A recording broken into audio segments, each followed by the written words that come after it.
Dans cette troisième vidéo, je donne la correction de l'exercice A5, en tout cas je la commente. Alors, nous avons un graphe d'une fonction qui est dessinée ici et dont l'expression est une fonction inverse qui a été, comme on le voit ici, translatée de 2 horizontalement et translatée de -1 verticalement.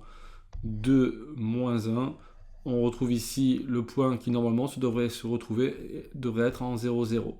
On voit bien qu'il y a une translation de 2 horizontalement et de -1 verticalement. On retrouve ici les deux droites asymptotes, c'est-à-dire les droites pour lesquelles le graphe va se rapprocher. Vous voyez quand x tend vers, quand l'abscisse se rapproche de 2, vous voyez que le graphe de la fonction 1 sur x se rapproche de cette droite sans jamais la toucher. D'accord ? De même ici, quand x devient très très grand, vous voyez que le y du graphique se rapproche de -1. Quand x devient très grand, je vais avoir ici un nombre qui devient proche de 0, puisqu'on va avoir une division par un nombre très grand, parce que x devient très grand, donc je divise 1 par un nombre très grand, j'obtiens quelque chose qui se rapproche de 0, et donc le y se rapproche de -1, c'est tout à fait cohérent. On retrouve ici donc le décalage vertical, et ici le décalage horizontal, c'est quand x s'approche de 2, qu'on va avoir ici un nombre qui s'approche de 0. D'ailleurs, la fonction n'est pas définie quand x égale 2. On vous demande d'abord de préciser le domaine de la fonction petit g. Bien, cette fonction, graphiquement, vous utilisez une droite verticale. Vous voyez que la droite verticale va couper le graphique, sauf en x égale 2. En x égale 2, la droite ne coupe pas le graphique. C'est une asymptote. Une asymptote, on dit que c'est une asymptote au graphique, une asymptote verticale. Pourquoi ? Parce que le graphe peut se rapprocher autant que l'on veut de cette droite, à condition de faire en sorte que x s'approche de 2. Quand x s'approche de 2, le graphe s'approche de cette droite. Très bien. Alors le domaine, on peut l'écrire sous forme d'un intervalle, mais on aurait aussi très bien pu écrire que le domaine grand G, c'est aussi grand R privé du nombre 2. Ici, ce symbole ici, c'est une soustraction entre deux ensembles. Grand R, c'est l'ensemble de tous les nombres, et 2, entre accolades, c'est l'ensemble qui contient le nombre 2. On a bien ici une soustraction entre deux ensembles, et le résultat est un ensemble, l'ensemble de définition, qu'on appelle aussi domaine de définition de petit g, qui est la réunion de deux ensembles. Un intervalle, c'est aussi des ensembles de nombres. On est bien d'accord. Voilà. Les images de -1 par la fonction petit g, quand x égale -1, ici, on a y qui vaut, on ne sait pas trop quoi visuellement, c'est -1, quelque chose. Alors pour le déterminer, on va être obligé d'utiliser l'expression de la fonction. Donc on va calculer g de -1 ici. Vous voyez, graphiquement, on arrive à trouver une valeur approximative de g de -1. Ça doit être -1, quelque chose, mais pour le préciser, on calcule g de -1, on remplace x par -1, on obtient ce calcul à faire, et -1 tiers -1, donc on met tout le même dénominateur, c'est -1 tiers -3 tiers, et ça nous donne -4 tiers, donc c'est -1 1 tiers. Vous voyez, donc on doit descendre, après être descendu de -1, il faut encore descendre de -1 tiers de l'unité pour obtenir le y, l'ordonnée du point d'abscisse -1 sur le graphe de petit g. On demande ensuite l'image de 1. L'image de 1, on voit que c'est -2. Graphiquement, on aurait pu le déterminer. On le vérifie algébriquement. On remplace x par 1. On obtient 1 divisé par 1 moins 2, c'est-à-dire 1 divisé par -1, c'est-à-dire -1. -1, ça fait bien -2.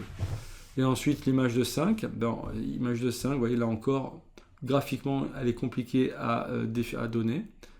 Ça va être un peu plus grand que -1, pardon. Et bien pour la calculer, on remplace x par 5 et ça fait 1 tiers -1, donc c'est -2 tiers. Voilà, on descend de 2 tiers pour avoir le y ici, -2 tiers. Et ensuite l'image de 7, on remplace x par 7, vous avez bien compris comment ça fonctionne, on a -4 cinquièmes ici. Il faudra encore descendre de 1 cinquième pour arriver à toucher la droite d'équation y égale -1. Mais ceci, on n'y arrivera jamais. On peut prendre x aussi grand que l'on veut, on va se rapprocher, le y va se rapprocher de -1, mais il ne va jamais l'atteindre. C'est pour ça qu'on dit que c'est une droite asymptote. Donc, retenez bien, quand vous avez la fonction inverse, qui a été ici uniquement translatée, la translation, on la voit On la voit ici, la variable, on a ajouté -2 à la variable, ça veut dire qu'on a fait +2 au niveau des abscisses. Hein, on retrouve le fait que quand on ajoute un nombre à la variable, on enlève l'opposé aux abscisses. Ici, on ajoute -2 à la variable. Donc, on ajoute l'opposé, c'est-à-dire -2, c'est-à-dire 2, aux abscisses du graphique de la fonction 1 sur x.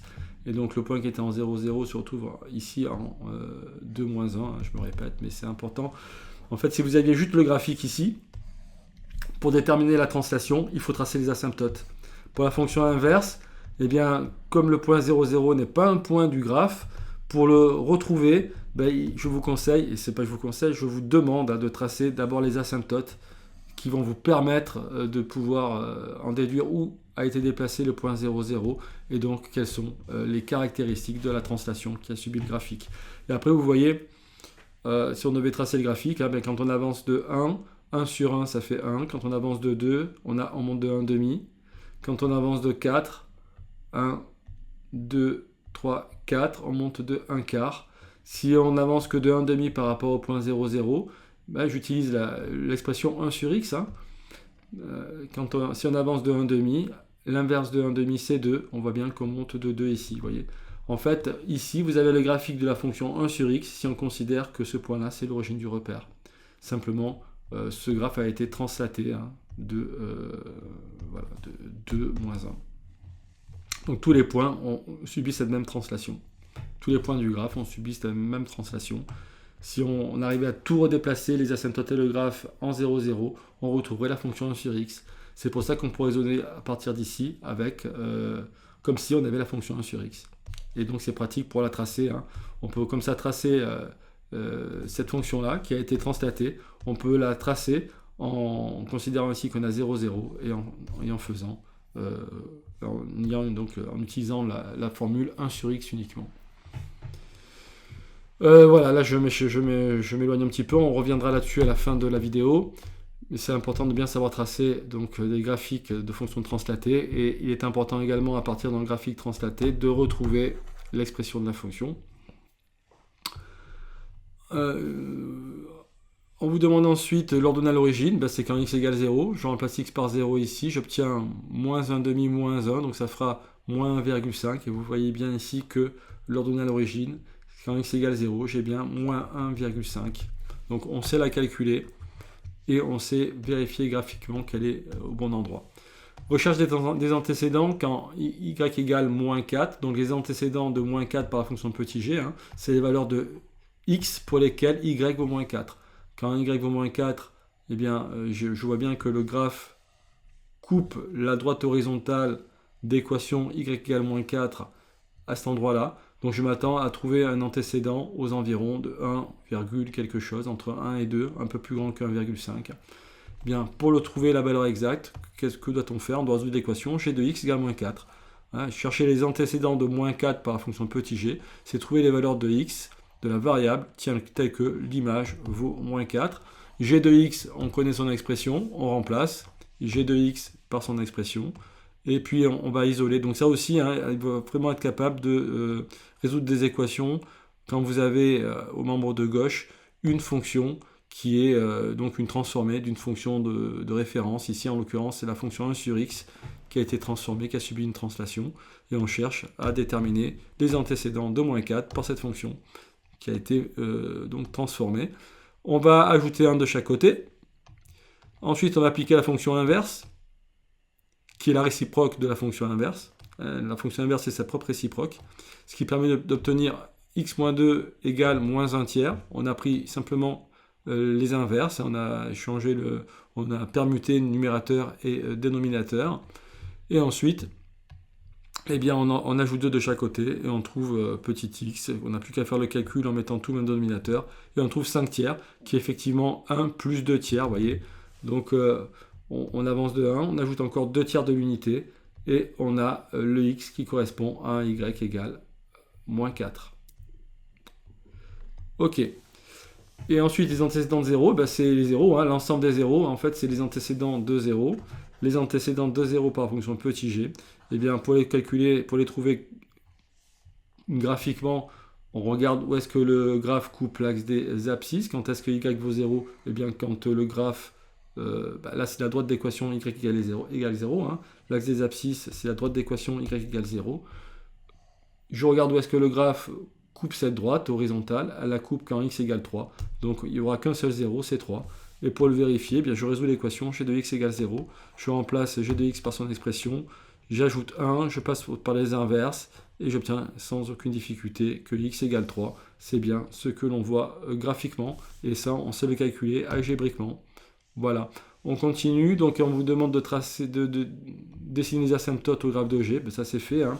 De donner les équations des asymptotes. C'est également fait. Donc ça, c'est une équation. Hein. Tous les points qui ont une abscisse égale à 2 sont sur cette droite verticale. Et tous les points qui ont une ordonnée égale à moins 1 sont sur cette droite horizontale. Et réciproquement. Hein. Donc, si un point a son ordonnée à moins 1, il est sur cette droite. Et si vous avez un point sur cette droite, son ordonnée est égale à moins 1. Ça caractérise bien l'ensemble des points qui constituent ma droite. Et c'est pour ça qu'on appelle ceci l'équation de la droite. Et ça aussi, c'est une équation de droite.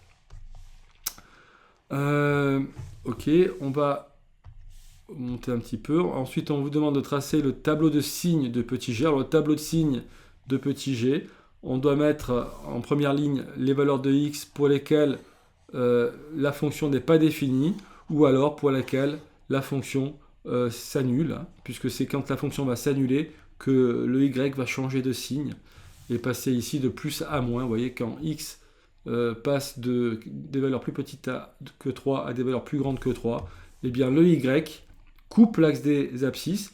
Avant, il est au-dessus de l'axe des abscisses, donc son y est positif. Le y est positif, donc l'image est positive. Quand vous avez x plus petit que 3, le y, l'image est positive. Tandis que dès que vous avez x qui est plus grand que 3, eh bien, les images, par la fonction petit g, deviennent négatives. Elles vont rester négatives après jusqu'à moins l'infini. Alors vous n'êtes pas obligé forcément d'écrire moins l'infini plus l'infini ici. On considère que si on ne les écrit pas, eh bien c'est par défaut, ce sont ces valeurs-là. D'accord ? La fonction n'est pas définie en deux. Et vous voyez, dans le tableau de signes, c'est important de l'indiquer parce que quand on passe de valeurs de x plus petit que 2 à des valeurs de x plus grandes que 2, eh bien on change de signe également. Quand x est plus petit que 2, le graphe est en dessous de l'axe des x, les y sont négatifs. Hein. Par contre, dès que x est plus grand que 2, eh bien il va être positif jusqu'à 3. Et puis après, il redevient négatif. La fonction g redevient, les images de petit g redeviennent négatives. Au niveau du tableau de variation, là encore, hein, on voit bien que la fonction est décroissante et décroissante ici aussi, mais comme on a un saut ici du fait que la fonction n'est pas définie en x égale 2, il est important quand même de l'indiquer, donc d'écrire 2 ici et d'indiquer que la fonction n'est pas définie. Alors soit vous mettez une double barre, quelque chose qui peut être bien aussi, c'est de mettre... la double barre est très bien, je ne vais pas vous embêter avec autre chose là-dessus. Vous pouvez également l'assurer pour bien montrer qu'il n'y a pas de valeur de y quand x égale 2, mais voilà, c'est... Quelque chose qui est bien, qui est dans votre livre cahier, c'est de mettre aussi le symbole « il existe » barré. Là, ce symbole-là mathématique veut dire « il existe », c'est un « e » à l'envers, « e » comme « existe », et si vous le barrez, ça veut dire que ça n'existe pas. Et alors, ce que vous pouvez faire à la place de mettre les doubles barres, c'est de mettre 2, le y n'existe pas, vous voyez. Vous n'êtes pas obligé de mettre les doubles barres, vous mettez juste ce symbole-là.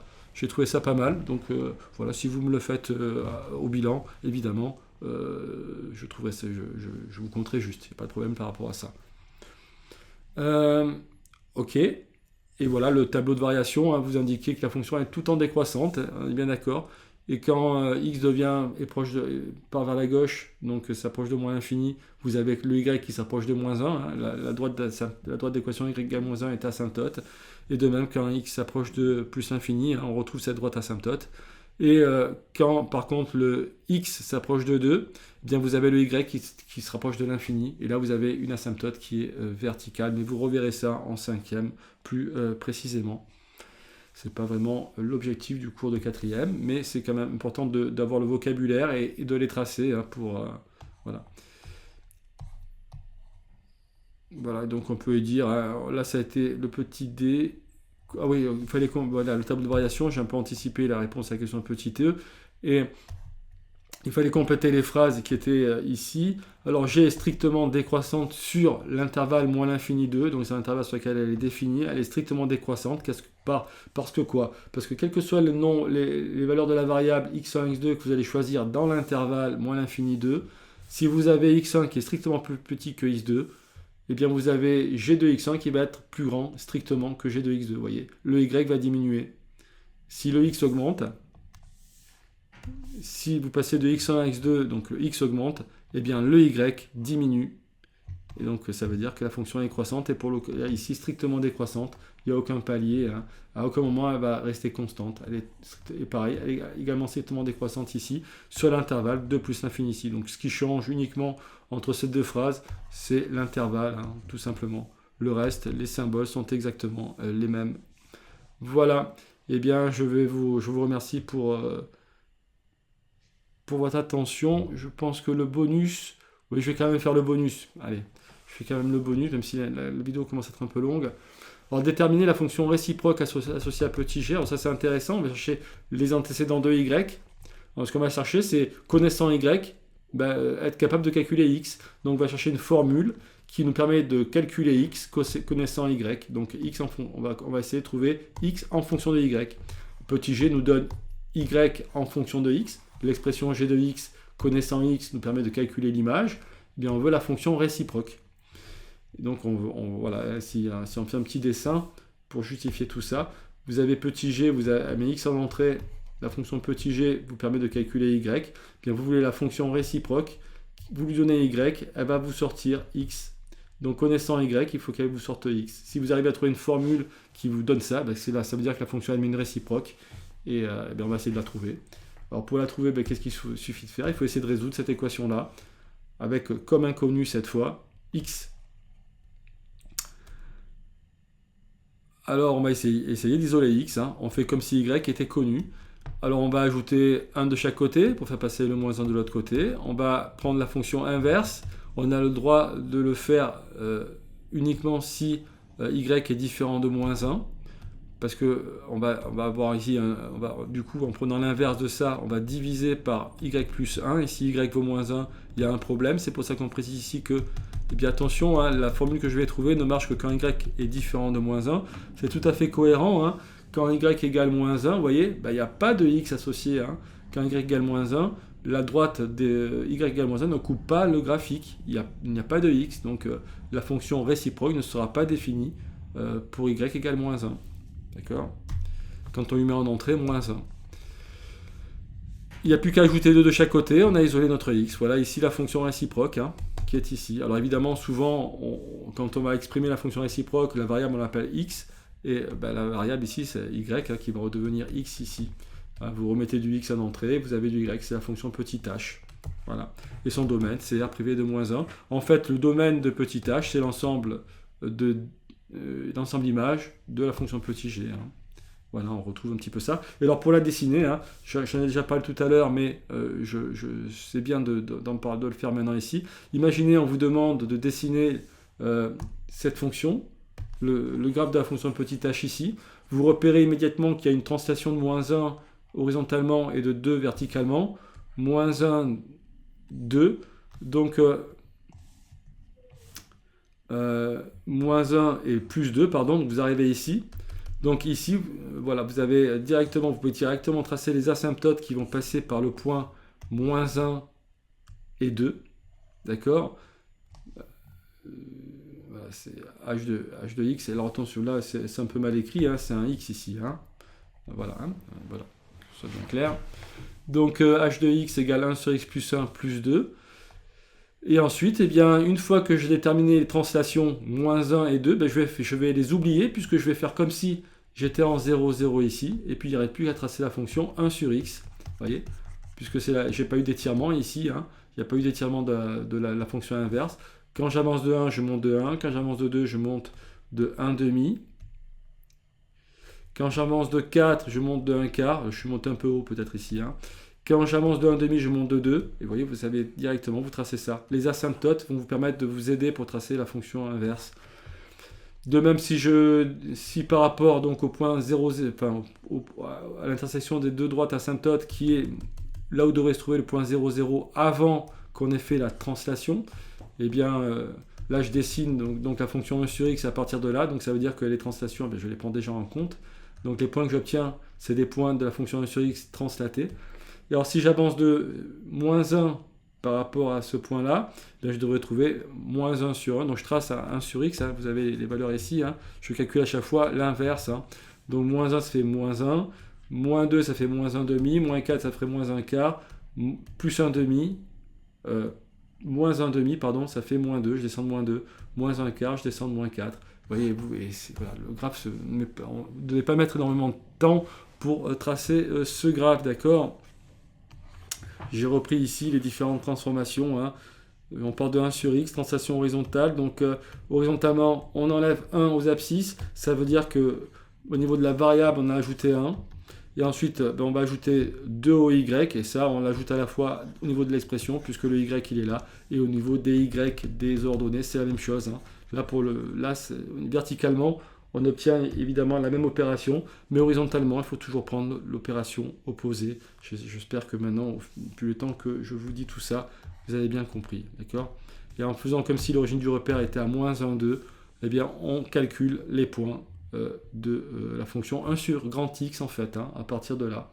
La fonction, voilà. Je ne me répète plus. Je m'arrête là.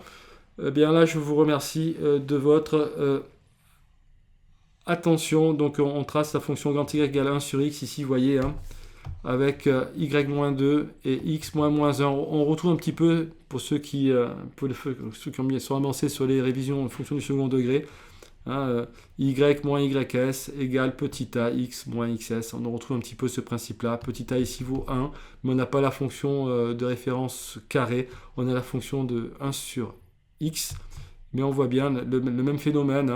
Une translation en y, une translation en x, et après l'étirement sur la fonction de référence. C'est ce qui permet d'obtenir la forme canonique aussi de la fonction du second degré. Un étirement et une translation. Je vous remercie de votre attention.